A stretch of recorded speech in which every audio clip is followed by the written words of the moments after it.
JCB और tractor जबत कला रायबनिया police.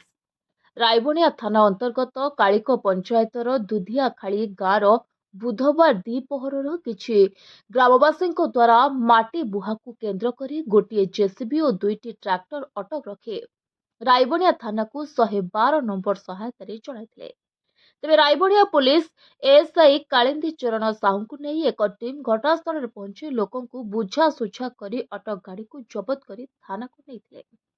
तेबे खबर अनुसार जे उक्त गाँवर जनक गोटे जमी पाख आड़ू माटी खोली आउ एक जमी को मेसीन और ट्रैक्टर लगाई 2 दिन धरी माटी पका जाउथिला।